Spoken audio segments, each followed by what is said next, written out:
This is the weekly rundown, where we cover rig counts, oil prices, and trending news for the week. And I'm your host, Greg Williams. Welcome back to the weekly rundown. Oil prices climbed more than 1% on Friday after better than expected U.S. employment data, though both benchmarks fell more than 3% on the week on U.S. interest rate hike jitters. Let's see what our top articles are for this week. Rig reactivations favored over new builds so far. As the supply and demand balance tightens, the reactivation of rigs has been on the rise, with approximately 25 jackups, 3 semis, and 9 drill ships brought back to life since 2021. However, the level of new builds being delivered from shipyards hasn't increased to the same levels witnessed during the short-lived 2019 recovery period. I'm sure that's not a huge surprise to anyone that's listening out there. The cost to reactivate these rigs are far more attractive than building a new one. One of the things to consider is the amount of rigs that are still new and idle in the shipyard. Imagine for a moment that you bought a personal computer, say 8 years ago. Most of us do buy personal computers, so it's not out of the ordinary. Maybe you decide you never want to use it. Well, finally you decided it was time to take it out of the box. Well, when you turn it on, everything on it is either outdated, and most of the components are either obsolete, or you need a complete new operating system. That is the exact same thing that you'll find getting a new rig that is currently sitting in the shipyard and never been used before. Much more cost efficient to reactivate. Although the rig is older, there's been upgrades and maintenance performed to bring it up to current specs, without it sitting around for a few years and basically being untouched. As far as contractors looking to build rigs, they're still recovering from the impact of the market a few years back. There's absolutely no taste to build a new rig at the moment, unless there's substantial backlog to validate the project. Shell announces new discovery offshore Namibia. Shell and state-owned Qatar Energy have made a new oil discovery at a deep-water exploration well around 270 kilometers offshore Namibia, country's third in just over a year. Vantage managed Capella awarded contract offshore East Africa. Aquadrill and a subsidiary of Vantage Holding International have reached an agreement to provide the Capella, an NPD-outfitted 6th-generation drill ship, for a one-well contract for operations in East Africa. Valaris announced contract awards and updated guidance.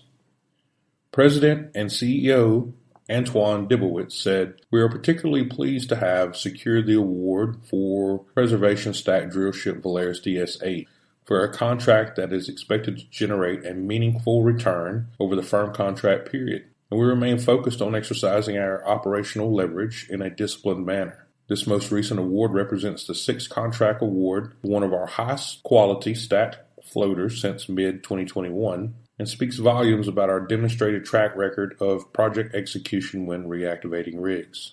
Dibowitz added, "Following the reactivation of the Valaris DS-17 and DS-8, we will have 10 floaters working across the Golden Triangle, including 4 drill ships in Brazil, a market where we expect to see continued growth over the next several years."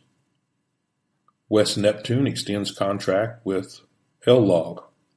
Seadrill Limited announced that West Neptune has executed approximately 6 months of term extensions with LLOG, Exploration Offshore, LLC, in the U.S. Gulf of Mexico. Now it is time for our oil prices.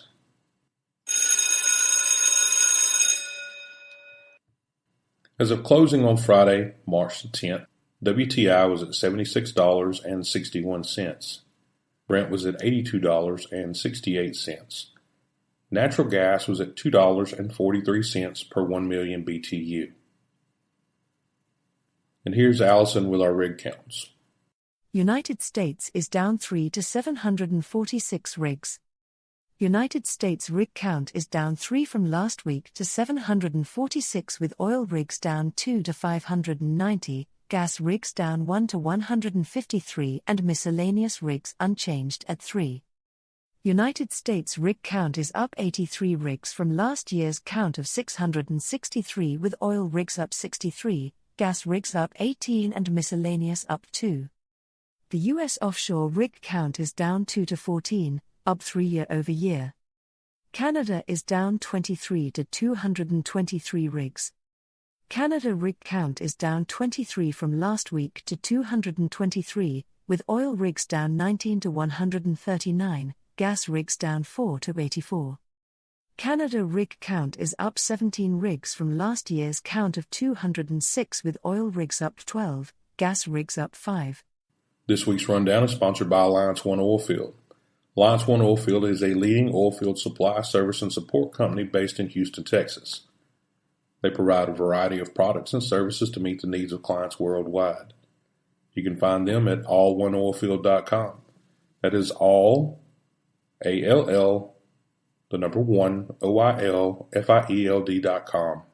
Just a reminder, all of this information and more can be found at www.riglinks.com, where our goal is to simply connect people. And that's it for this week's rundown. If you're interested in sponsoring the show, then drop us an email at info@riglinks.com. Have a great week, everyone. This has been the Weekly Rundown, hosted by Greg Williams and published by riglinks.com. If you're interested in becoming a partner or sponsoring the show, then drop us an email at info@riglinks.com. That is info@riglynx.com.